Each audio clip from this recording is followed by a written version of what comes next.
pambansang demokrasya, kundi sa historical manigan ng Korte Suprema. Kasama na rin si Sara Duterte, no? Ang ating mga katutubo at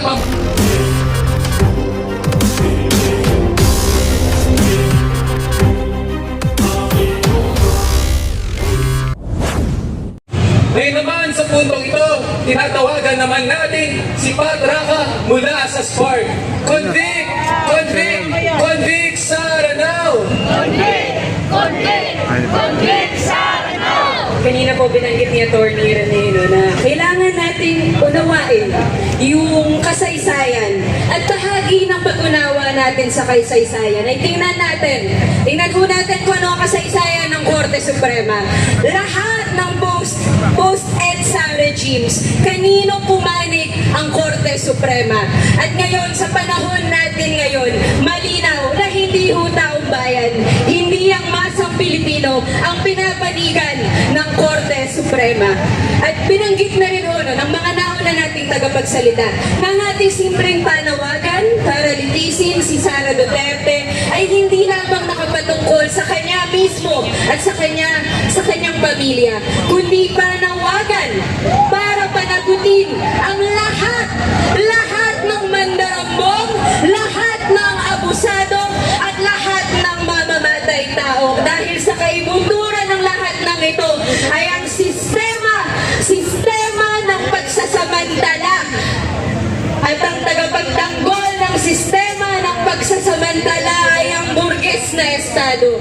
At anuman ang panawagan natin para litisin ang mga representante ng burgesya na napapatunayan na hindi nagsisilbi para sa taong bayan, kundi nagsisilbi lamang para sa interes ng kanilang uri, ay dapat litisin. Hindi lamang litisin, kundi dapat tanggalin. Hindi lamang sa pwesto, kundi mula sa ating lipunan, dahil hanggat sila ang may kapangyarihan at hindi masat manggagawa ang may hawak ng kapangyarihan, mananatili mga kasama ng huwad ang demokrasyang tinatapasa natin.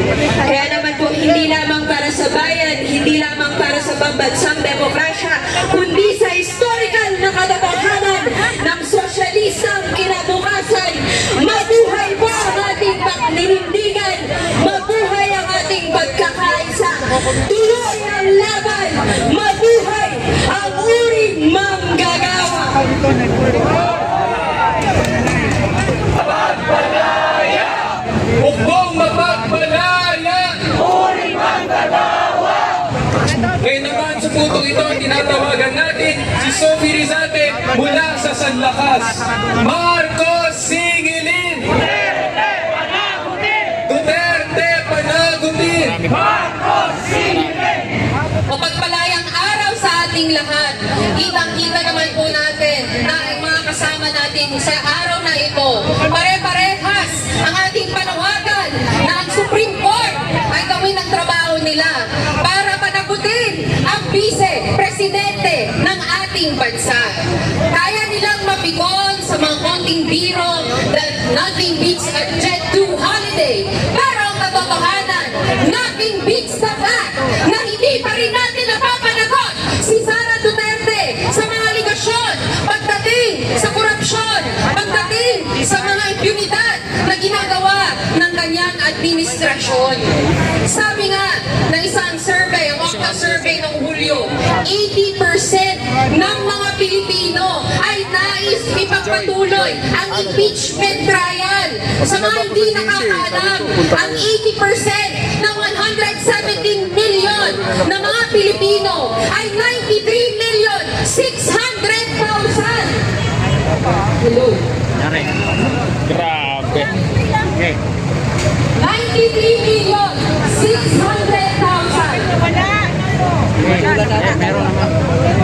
Ang naniniwala na dapat panagutin si Sara Duterte. Sabi ni Sara Duterte kahapon, dapat daw ituloy pero sa tamang forum. Lahat na ng forum ay pinapansin at nagkaroon ng oportunidad para pag-usapan ang kanyang kaso. Pero ano ang problema?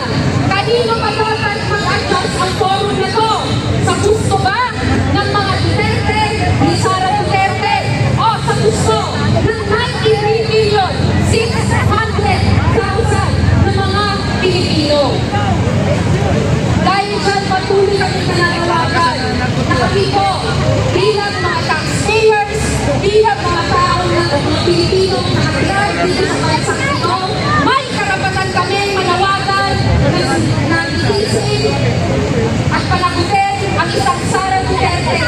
Imagine that, 53 or 56 times na siya umaalis sa ating bansa. Lumalampas sa designated ng ating government offices sa 15 days. Sabi niya, kailangan niya daw mag-travel para suporta ng tatay niya. Hindi ito para sa interes ng mga Pilipino, kundi para lang sa interes ng mga Duterte. Dahil dyan, naniniwala kami at sabi na rin ng mga salita na may kakayanan ng Supreme Court na mag-reverse ng kanilang mga desisyon. At konting paalala lang, noong panahon, nanawagan tayo na magkaroon ng motion for reconsideration doon sa mga billions or millions of dollars ng ill-gotten wealth ng mga Marcoses noong 1997. Nagawan ng Supreme Court noong 2003, i-reverse ang decision ito para ibalik ng mga Marcos ang ill-gotten wealth nila. Sana ito ay paalala sa ating lahat na kung may paraan at kung gusto, gagawin natin lahat at magsasama-sama natin. Sa ating paalala sa mga oligarkiya, sa mga nangahayong uri, na pag natiun na ang taong bayan, history has already dictated na lahat tayo ay pumupunta sa kalsada at ang nananalo ay ang taong bayan. Maraming salamat po.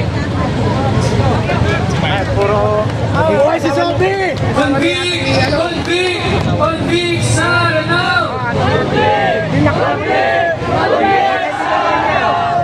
Marcos singilin! Duterte panagutin! Kung mahal po natin o mga kababayan, Comment ako. ang isang grupo na talagang pinagsamantalahan, talagang sinupil ng administrasyong Duterte, ng mga Duterte, kasama na rin si Sara Duterte, no? Ng ating mga katutubo at pambansang minorya. Kaya naman, tinatawagan natin ngayon mula sa Bay Indigenous Women's Network, si Kim Palyao, Lupang Ninuno! Depensa! Depensa!